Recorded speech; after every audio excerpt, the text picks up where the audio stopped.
What's up, y'all? It's your boy T-Thizzle88. It's just T-Thizzle saying hi to the Sizzle since he is getting ready to drop another season calm into the pot.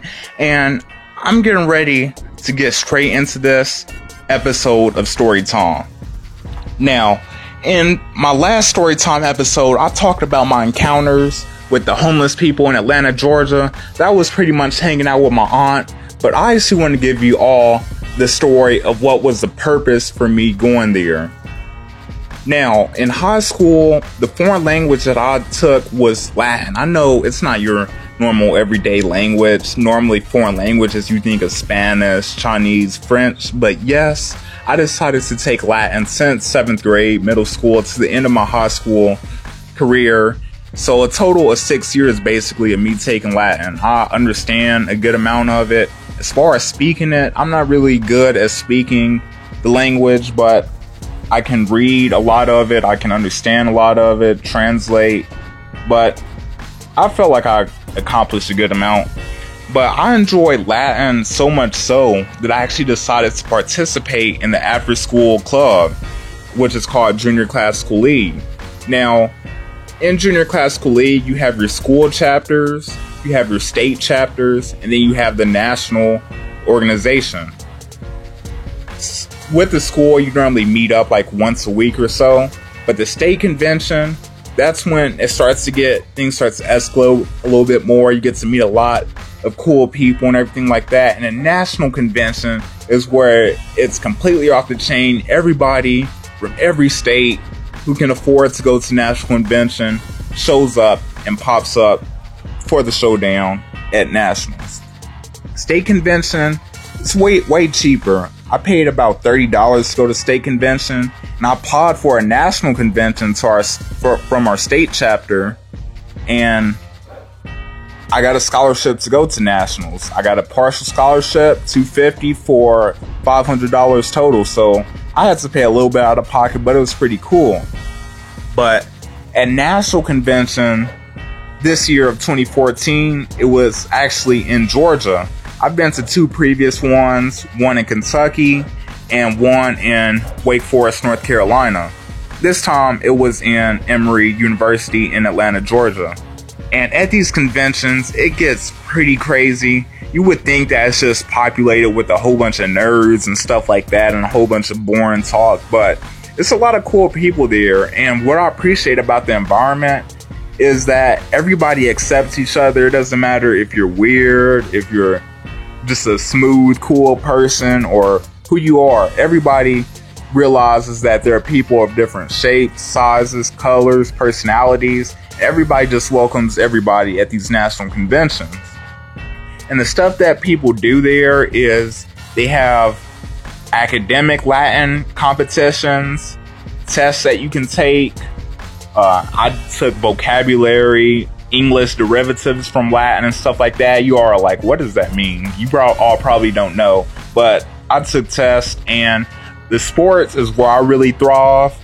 They have team sports and they have individual based sports. The individual sports are pretty much track and field. That's mainly where that's at for individual, but team sports is where most of the things go down. You got ultimate frisbee, you got soccer, they have volleyball, they also got volleyball, they got a lot of different stuff. And this is really cool because if your state's too small, you actually get to combine with another small state, basically to get a team. So it just unites everybody. Now, it really goes down at the end of the day. The convention, national convention, normally lasts Monday through Friday, and they have dances every single day. And then, of course, the last dance, which is the Friday dance, is called the farewell dance. Now, Monday through Thursday is pretty cool. Everybody still gets hyped. The DJ was off the chain this year, so that's why I actually went to the dances. But Friday farewell dance, stuff went down that I had no idea was going to go by my head. And there's a lot of cool people there. College people in the organization come, so there's a lot of college women there. Had girls from high school. I normally don't go back. I normally don't go underage. Don't mess with the little girls or anything like that. always trying to stay away from the predator list, so I normally go for older girls and stuff like that. But they had a lot of cool people there, and I was dancing mainly with the older girls. But let me all tell you, the difference between the dancing that I'm used to and the dancing I think we're doing there is a lot of techno music. Now, I love all types of music. As long as it sounds good, I'm cool with it. And I mainly go for beats and stuff like that. But the thing is, what the majority of the people were doing was not something I was used to. Whenever that techno music hits, everybody is literally jumping up and down with 40-inch verticals, hands going up and down. I tried jumping for like the first 2 minutes and my calf muscles were going through a burning sensation. So I just started bobbing my head from that point on.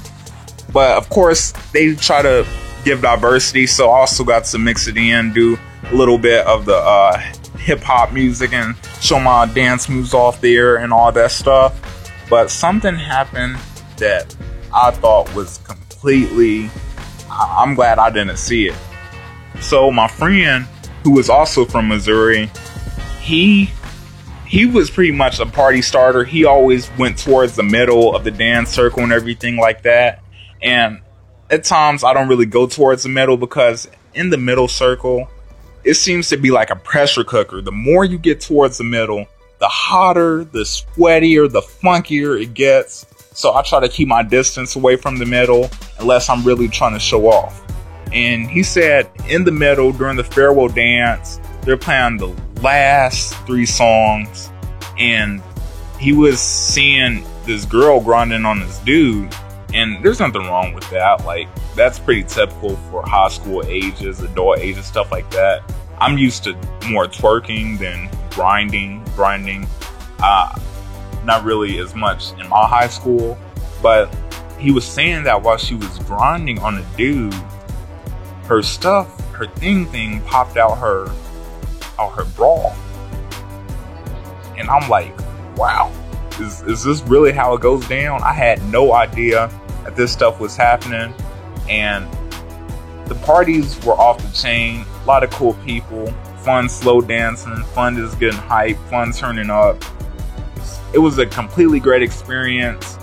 I'm glad that I could be part of it. Now high school's over, probably not gonna go back. I could go back because the organization, it lasts as long as you want it to last. You can go in college, you can go as an adult, you can go in high school. But mainly after high school, you're pretty much a chaperone. You just watch over and help facilitate. It's not as fun as when you're in high school. But I hope you all enjoyed this calm. It was a great experience for me in Atlanta, Georgia. If you've been to Atlanta, Georgia, I would like to know, like, what was your experiences down there? Like, what did you think about it? Or even if you live in Georgia, I think I got one subscriber. He hit me up saying that he lives in Georgia and he knows how the homeless people are aggressive. So just kind of give me a feel of this is what you think, how your parties go down wherever you live at. And this is your boy T Thizzle 88. Let me know in the comment section below. This has been your boy T Thizzle 88. Peace out.